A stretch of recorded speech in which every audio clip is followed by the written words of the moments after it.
Hi hello എല്ലാവർക്കും big boss റിവ്യൂയിലേക്ക് സ്വാഗതം. ഞാൻ പറഞ്ഞില്ലേ ഇവരൊരു ടീമിലായിപ്പോയത് തെറ്റായിപ്പോയെന്ന്, പ്രത്യേകിച്ച് കിച്ചൺ ടീമിൽ. ഇവരെ തന്നെ ഇട്ട് കൊടുക്കുന്നതുമായിട്ടാണ് എനിക്ക് ഫീൽ ചെയ്തത്. ഞാൻ പറയുന്നത് ആര്യൻ, നെവിൻ, അക്ബറിനെ കുറിച്ചാണ്. ഇന്നലെ 2 നേരമാണ് ഫുഡ് ഉണ്ടാക്കി കൊടുത്തത്. രാത്രി ആർക്കും വേണ്ടി വന്നില്ല എന്ന് വേണമെങ്കിൽ പറയാം. കാര്യം രണ്ടാമത്തെ ഫുഡ് ഉണ്ടാക്കി കൊടുത്തത് രാത്രി ഏകദേശം വൈകിയാണ്, 6-7 മണിയോട് കൂടിയാണ്. അതുകൊണ്ട് ആർക്കും ഫുഡ് വേണ്ടി വന്നില്ല. പക്ഷേ ഇന്ന് രാവിലെ അങ്ങനെയല്ല സ്ഥിതി. എല്ലാവർക്കും നല്ല രീതിയിൽ വിശന്നു. സോ ആ സമയം ഫുഡ് ഉണ്ടാക്കി, അതായത് മിണ്ടാതെ ഫുഡ് ഉണ്ടാക്കി കൊടുക്കേണ്ടതിന് പകരം ഇവർ ആര്യനായിക്കോട്ടെ നെവിനായിക്കോട്ടെ ഷോ ഇറക്കാൻ തുടങ്ങി. നിങ്ങൾ ഇന്നലെ ഫ്ലോർ ക്ലീൻ ചെയ്തില്ലല്ലോ എന്ന് ആര്യൻ നൂറേനോടാണ് പറയുന്നത്. നൂറ കണ്ണിങ് പ്ലെയർ ആണ്. അവിടെ തന്നെ മെഡിസിൻ കാർഡ് എടുത്തിട്ടു. നൂറ പറഞ്ഞു എനിക്ക് ഒട്ടും വയ്യായിരുന്നു, എനിക്ക് എയർ കയറി, അതായി, എനിക്ക് ഇനി മെഡിസിൻ വേണം എന്നുള്ള രീതിയിലൊക്കെ നൂറ അങ്ങ് തുടങ്ങി. ഷാനവാസനായിക്കോട്ടെ, പെങ്ങളുട്ടികൾക്കായിക്കോട്ടെ, അനുമോൾക്കായിക്കോട്ടെ വീണ് കിട്ടിയൊരു വസന്തമായിട്ടാണ് എനിക്കിതിനെ കാണാൻ കഴിഞ്ഞത്. കാര്യം ഇവർ അതിൻ്റെ അന്ന് മാക്സിമം യൂട്ടിലൈസ് ചെയ്തിട്ടുണ്ട്. ശരിക്കും പറഞ്ഞിട്ടുണ്ടെങ്കിൽ ഇന്നലെ അവർ ഫുഡ് ഉണ്ടാക്കി കൊടുത്തില്ല, അതിനവർ ക്ഷമ പറഞ്ഞു. പക്ഷേ ഇന്നത്തെ ദിവസം കിച്ചൺ ടീം നല്ല രീതിയിൽ വർക്ക് ഹാർഡ് ചെയ്തിട്ടുണ്ട്. രാവിലെ നന്നായി ഫുഡ് ഉണ്ടാക്കി കൊടുത്തു, ഉച്ചയ്ക്ക് നന്നായി ഫുഡ് ഉണ്ടാക്കി കൊടുത്തു. ഈവൻ ടാസ്ക് കഴിഞ്ഞിട്ട് ഇവർ ആ ചപ്പാത്തിയൊക്കെ കുഴച്ചിടേണ്ട എഫേർട്ട് ഇന്ന് എപ്പിസോഡിൽ കാണിച്ചിട്ടില്ല എന്ന് തന്നെ വേണമെങ്കിൽ പറയാം. ലൈവിൽ അത് ശരിക്കും എവിഡൻ്റ് ആയിരുന്നു. ഇവർ ആ എൻഡ്യൂറൻസ് ടാസ്കൊക്കെ കഴിഞ്ഞിട്ട് ഇവർ ആ കിച്ചണിൽ പോയി പണിയെടുക്കുമ്പോൾ ബാക്കി എല്ലാവരും വിശ്രമിക്കുക, കിടന്ന് ഉറങ്ങുകയാണ് ചെയ്തത്. അതിനുശേഷം ഇവരാരും പണിയെടുക്കാത്തപ്പോഴാണ് ഓരോ ക്യാപ്റ്റനായി വന്നിട്ട് ഇന്നിന്നെ പണി ചെയ്തോ എന്നുള്ള കാര്യം അന്വേഷിക്കാൻ തുടങ്ങിയത്. അത് ഇവർക്ക് ചൊറിഞ്ഞു വന്നു എന്ന് വേണമെങ്കിൽ പറയാം. പ്രത്യേകിച്ച് നൂറയ്ക്കൊക്കെ. നൂറ അവിടെ ഒരു 2 മണിക്കൂർ അല്ലെങ്കിൽ 3 മണിക്കൂർ കിടന്ന് ഉറങ്ങുന്നുണ്ട്. അതിനുശേഷമാണ് ജോലി എടുക്കാൻ പറയുന്നത്. അപ്പം ഇവരുടെ ധാഷ്ട്യം, അതായത് ജോലി എടുക്കാൻ പറയുന്നുള്ളൂ, പക്ഷേ ഇവർ ആ പേഴ്സൺ ഗ്രജ് വെച്ചിട്ട് ഇവരോട് ധാഷ്ട്യം കാണിക്കുകയാണ് ചെയ്തത്. അത് ഇവർക്ക് പിടിച്ചില്ല. അതുകൊണ്ടാണ് ഇവർ ഫുഡ് നിഷേധിച്ചു എന്ന് പറയുന്ന കാര്യം ചെയ്തത്. ശരിക്കും പറഞ്ഞിട്ടുണ്ടെങ്കിൽ പണിയെടുത്ത ഫുഡ് കൊടുക്കാമെന്ന് തന്നെയാണ് പറഞ്ഞത്, അല്ലാതെ ഫുഡ് നിഷേധിക്കലല്ല അവിടെ സംഭവിച്ചത്.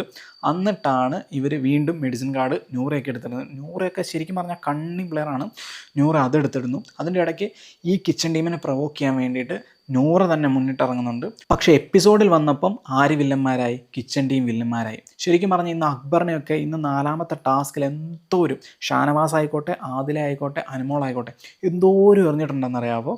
എന്നിട്ട് നിഷ്കളങ്കമായ ഒരു ചിരി ഉണ്ടായിരുന്ന അക്ബറിന് അത് കണ്ടപ്പോൾ എനിക്ക് ശരിക്കും പറഞ്ഞ് സഹിക്കാനായില്ല. ലൈവ് കാണുന്നവർക്കാണ്, എപ്പിസോഡ് കാണുന്നവർക്ക് അത് ജസ്റ്റ് ഒരു മിന്നി മറയുന്ന ഒരു ചിത്രമായിട്ടേ കാണാൻ സാധിക്കുന്നുള്ളൂ, അത്രയേ കാണിക്കുന്നുള്ളൂ. പക്ഷേ ലൈവ് കാണുന്നവർക്ക് ശരിക്കും പറഞ്ഞാൽ സാധാരണ തോന്നി. 4ാമത്തെ ടാസ്കിൽ വിജയമായത് ആര്യനാണ്, 2ാമത് നൂറയാണ്. നൂറയ്ക്ക് നല്ലൊരു കയ്യടി ഇറങ്ങുന്നുണ്ട്. എൻഡ്യൂറൻസ് ടാസ്കിൽ നൂറ എടുക്കുന്ന എഫേർട്ട് സൂപ്പറാണെന്ന് വേണമെങ്കിൽ പറയാം.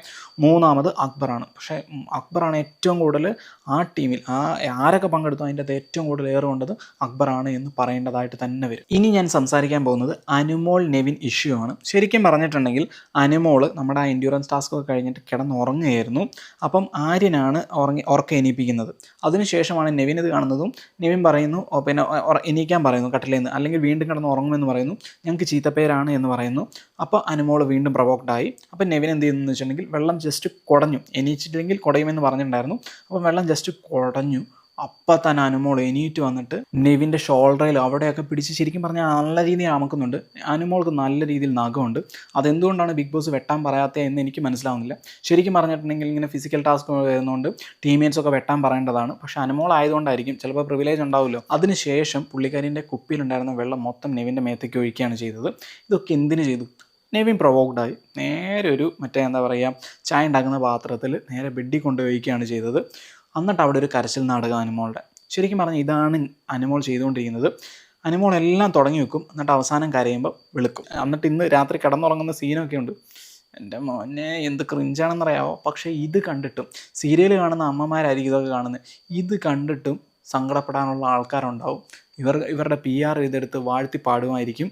ഇതൊക്കെയാണ് എനിക്ക് തോന്നുന്നത്. പക്ഷേ 2 പേരുടെ ഭാഗത്തും തെറ്റുണ്ട്. നെവിൻ്റെ ഭാഗത്ത് കൂടുതൽ തെറ്റുണ്ട് എന്ന് ഞാൻ വിശ്വസിക്കുന്നില്ല. പല കാര്യങ്ങൾ നെവിനെക്കുറിച്ച് അവിടെ അനുമോൾ പറയുന്നുണ്ട്, അതൊക്കെ ബീപ്പടിച്ച് വിടുകയാണ് ചെയ്തത്. അതെനിക്ക് തോന്നുന്നു പേഴ്സണലായിട്ടുള്ള കാര്യങ്ങൾ, നെവിനെക്കുറിച്ചുള്ള കാര്യങ്ങളാണെന്ന് തോന്നുന്നു. ഷാനവാസും നെവിനും തമ്മിലുള്ള പ്രശ്നമൊക്കെ അവിടെ എടുത്തിട്ടു എന്ന് പറയുന്നുണ്ട്. അത് അത്രയും മ്ലേച്ഛകരമായ ഒരു പ്രശ്നമായിട്ടാണ് എനിക്ക് പേഴ്സണലി മനസ്സിലായത്. അതൊക്കെ എടുത്തിട്ടുണ്ടെങ്കിൽ എനിക്ക് തോന്നുന്നു ഒരു പടി അവിടെ ചെയ്ത തെറ്റ് അനുമോളുടെ ഭാഗത്താണ്. അവിടുത്തെ വീട്ടുകാരും അത് പറയുന്നുണ്ട്. സോ ഇന്നത്തെ മൊത്തം വിലയിരുത്തിയിട്ടുണ്ടെങ്കിൽ ശരിക്കും പറഞ്ഞാൽ ഇന്ന് കിച്ചൺ ടീം നല്ല രീതിയിൽ പണിയെടുത്തിട്ടുണ്ട്. ആ എൻഡ്യൂറൻസ് ടാസ്ക് കഴിഞ്ഞിട്ട് ആകെ പണിയെടുത്ത ടീം കിച്ചൺ ടീമാണ്. ബാക്കി ഒരു ടീം പണിയെടുത്തിട്ടില്ല. അപ്പോൾ ബാക്കിയൊരു ടീം എന്താ പണിയെടുക്കാത്തതെന്ന് ചോദിക്കാൻ പോയതിനാണ് ബാക്കി എല്ലാവരും പ്രൊവോക്ഡായത്. അവരുടെ ക്യാപ്റ്റനായ നൂറയും പ്രൊവോക്ഡായത്. നൂറ ഭയങ്കര ക്രുക്കഡാണ്. അത്രയും നേരം കിടന്നുറങ്ങിയിട്ടും എന്നിട്ടും വീണ്ടും മെഡിസിൻ കാർഡ് എടുത്തുകൊണ്ട് വരികയാണ്. രാത്രി ഫുഡ് കൊടുത്തില്ല എന്ന് പറഞ്ഞുകൊണ്ട്. ഫുഡ് കൊടുത്തില്ല എന്നല്ല പറയുന്നത്, ശരിക്കും പറഞ്ഞിട്ടുണ്ടെങ്കിൽ വർക്കെടുത്താൽ ഫുഡ് തരാമെന്നാണ് പറയുന്നത്. ശരിക്കും പറഞ്ഞാൽ ജോലി ചെയ്താലല്ലേ എവിടെയാണെങ്കിലും നമുക്ക് ഫുഡ് കിട്ടത്തുള്ളൂ.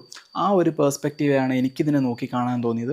അല്ലാതെ മെഡിസിൻ കാർഡ് എടുത്തും എന്നാ പറയുക സപ്പോർട്ട് ചെയ്ത്, അതായത് ഒരു ഗ്യാങ്ങിനെ സപ്പോർട്ട് ചെയ്ത് ഇവരെ താക്കാൻ നോക്കുന്നതൊന്നും ശരിയായ നടപടിയല്ല എന്ന് എനിക്ക് ലൈവ് കണ്ടപ്പോൾ തോന്നി.